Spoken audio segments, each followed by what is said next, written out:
Number 20, Clemson beats Pittsburgh 24-20. Absolutely crazy game. I mean, a tale of two halves in a lot of ways. Clemson looked really good offensively in the first half. Pittsburgh was scoring a lot in the second half. I thought Nate Yarnell was tough out there, man. I mean, he did not Yeah. start well, but finished great.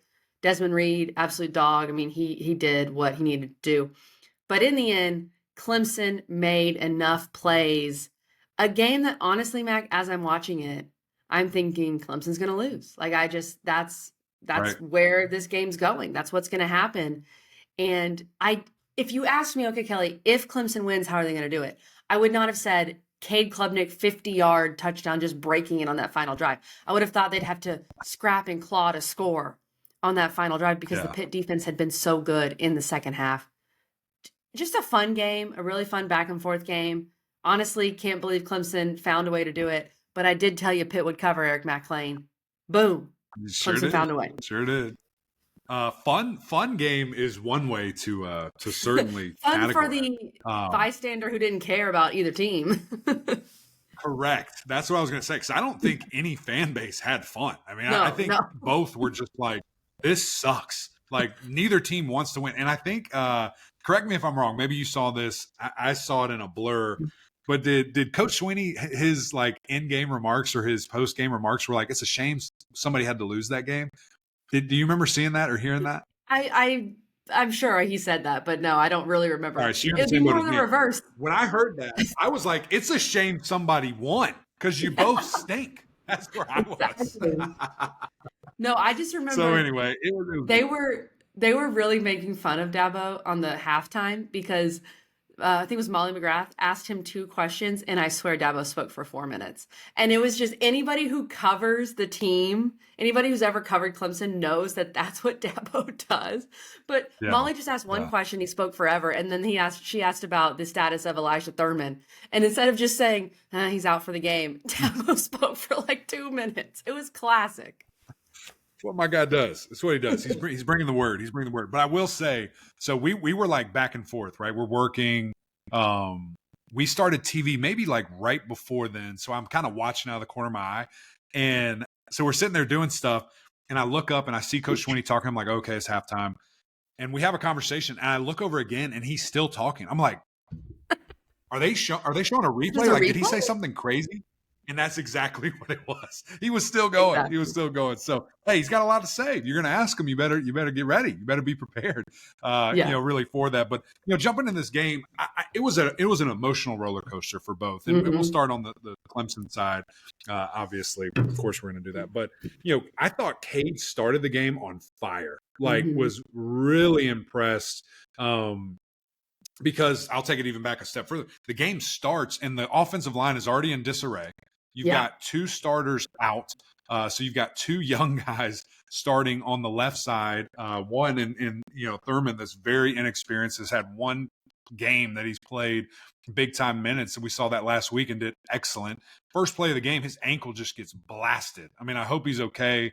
It looked really significant and he wasn't putting any weight on it. So he's probably done, quite frankly, for the rest of the year. And I don't know if you've seen anything or if anything's been That's reported basically on, what Dabo said in his 5-minute answer about the status. Oh, really? Yeah. So he's out. Yeah. So okay, he said great. He thought awesome. So he's most likely out for the year. That's what he said. But I don't know if he's amended that. Which is crazy. Yeah. Wow. So bizarre. And then, you're looking at like, okay, what's going to happen? Is Clemson about to roll out a third string left tackle, which by the way, the third string, or I guess he is the third string left tackle. The second string left tackle, Colin Sadler's already out for the year. And so, you're looking at what is about to happen. Is the fourth team guy about to roll out here? They move Blake Miller over to left tackle. They move Harris to right. They move Walker Parks to right tackle. And then it was crazy just to see the offensive line that they threw out there. And by the way, against this extremely good Pitt defense that's going to send pressure, that is going to try to get after you. And I'm just like, this is not going to be good. Like, this is going to be open season. And Cade played exceptionally. And again, dealing with those odds, dealing with that stuff. Now, he still got hit a lot. I mean, he got hit 8 times, maybe more. Sacked 4 or 5 times. I mean, he got hit a bunch. And again, some of that, my guy. Yeah, I know. Throw the ball out of bounds. Throw it away. Don't run out He of had a bounds few of 5 yards those. short. He had a few of those. Like 2 or 3. Anyway, all right. Sorry. But outside of that, he was moving in the pocket. Everything that he said on the podcast, directly to the game. The first touchdown that he threw, KG, he saw the overload. He knew it was coming. He takes one step to the side, fades a little bit, bam, delivers a strike. Like there's nothing that they can do, to get him there. And was on fire. The 3 missed or drops that he had, or 3 misses that he had, were drops. So he would have been 16 of 16, at one point with a couple of touchdowns. Very impressed by that. And then the way he finished, like there was a spurt there where I thought Clemson just forgot how to play football. And then he finishes the game with a walk-off 50-yard touchdown and was juiced up. So I thought he played out of his mind. A ton of drops from the receivers, a lot of different receivers. The run game was gone, and Pitt sold out. Give them credit. They were unreal, that defense, and what they did on top of a destroyed offensive line. And honestly, Phil Maffa looked a little banged up too. I'm kind of concerned about that, what he looks like moving forward and where he's going to be. So that was kind of my big picture offensive notes, KG.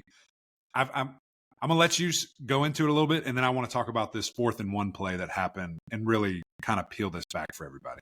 Yeah, for sure. I think you're exactly right, Mac. It was disappointing to see the Clemson offense not really carry over into the second half. It felt like against Virginia Tech, they played one good half offensively, and it felt like against Pitt, they played one good half offensively, and then Clemson does this year. Just play 30 minutes somewhere. We don't know where it is, but it's 30 good minutes.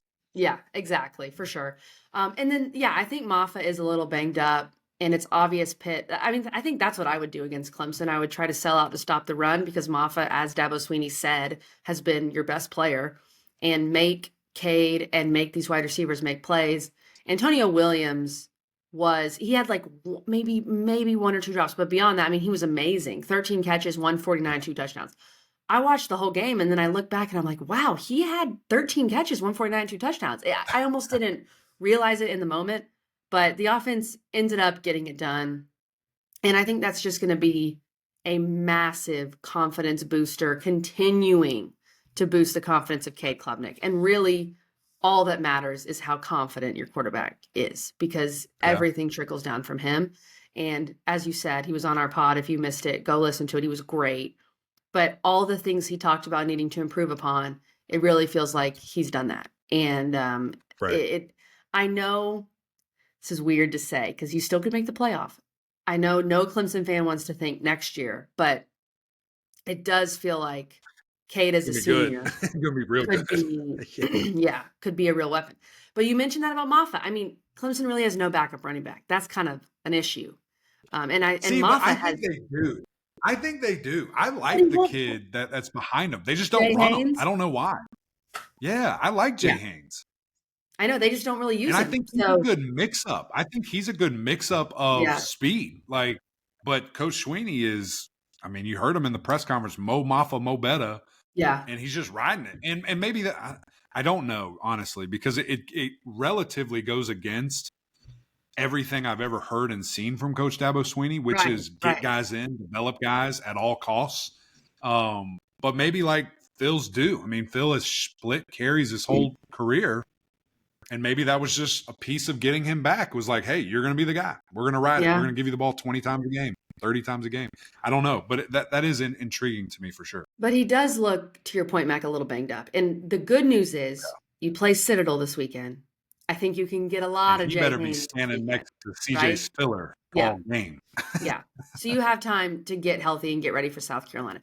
Mac, on the flip side, Pitt's defense, I thought, looked really good. I thought, again, stopping the run, DBs came to play. Overall, Pitt had 5 sacks, 14 tackles for loss. Clemson had 8 sacks, 16 tackles for loss. It was not an O-line clinic. We can just say that. Obviously, Pitt's O-line is also beat up. And like I said earlier, I thought Nate Yarnell was a gamer. You know, he struggled initially, but then he stayed in there.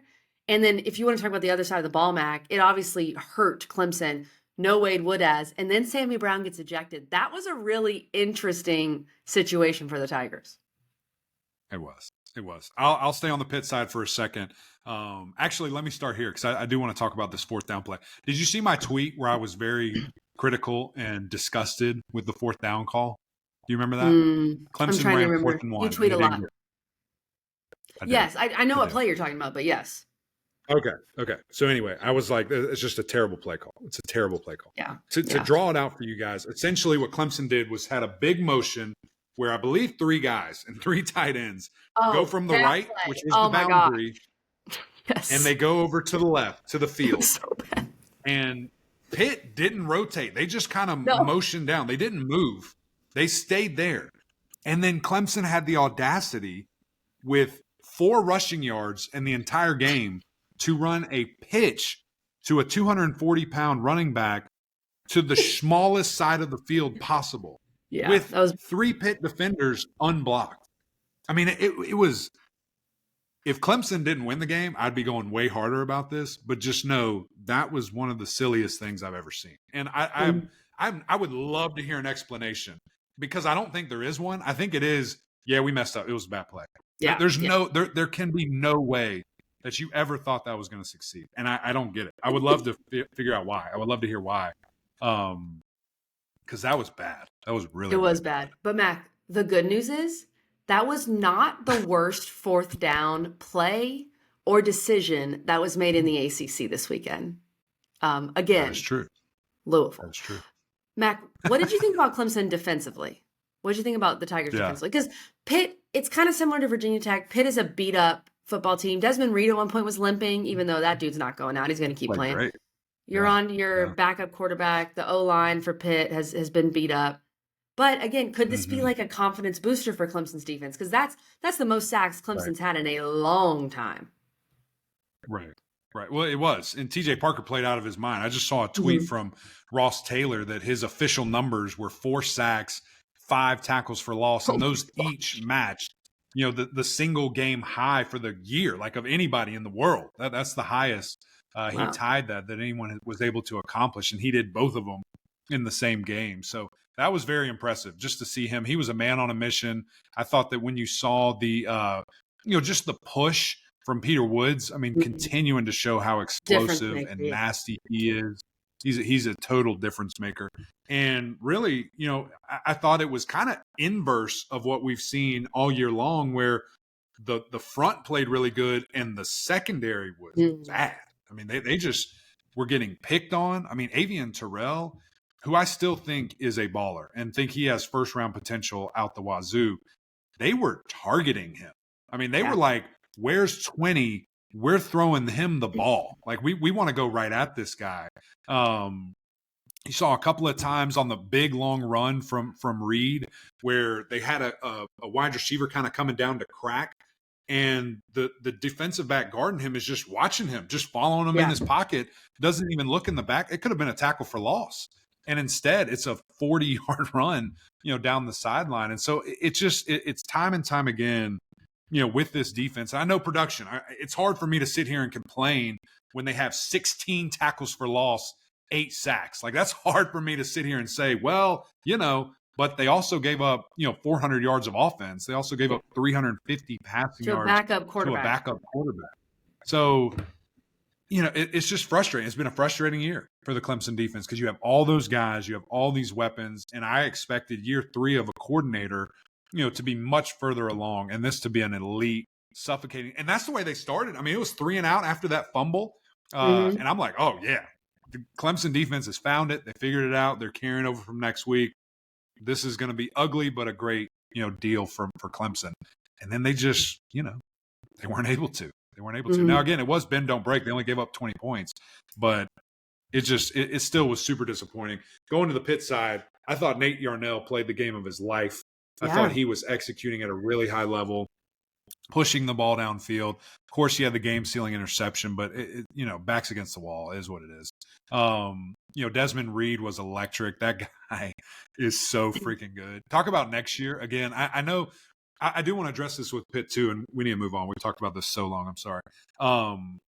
Pitt, I think, is going to be really good too. Yeah, and people want to get mad. And I had some Pitt fans in my messages and a couple guys that I've texted with, and they're like, "Man, the wheels have fallen off. This is the biggest collapse ever."